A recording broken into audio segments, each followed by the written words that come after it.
Hey guys, this is Tom with The Verge, and we're looking at the world's first smartphone with a thermal imaging camera at the back here. This is the CAT S60. It's just been announced at Mobile World Congress just before, and basically it uses a FLIR camera up the top here, combined with a regular camera, and the effects are kind of cool. As you can imagine, you can look around and see all the thermal hotspots. The kind of unique thing is obviously combining the two cameras to get you like a sense of the objects you're actually seeing the thermal imagery from.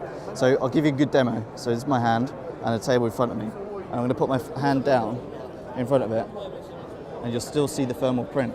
You can imagine like a scenario where you're a fireman. I'm not, I don't go to the gym that much, so I'm definitely not a fireman. But you imagine if you were, and you turned up at a scene of a crime, or it's like someone's burnt a house down, and you find like fingerprints and stuff like that.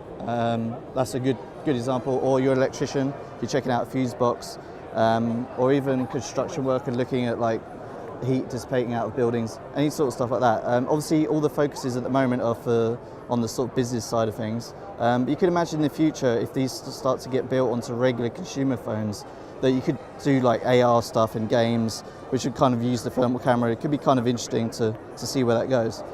It's obviously a regular Android phone.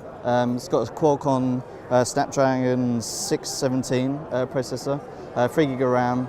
It's coming out in May, so it's obviously a rugged phone, so you're not going to be buying this as a consumer, but this sort of technology is the first of its kind, and we'll probably see it on future smartphones. So that was a quick look at the CAT S60.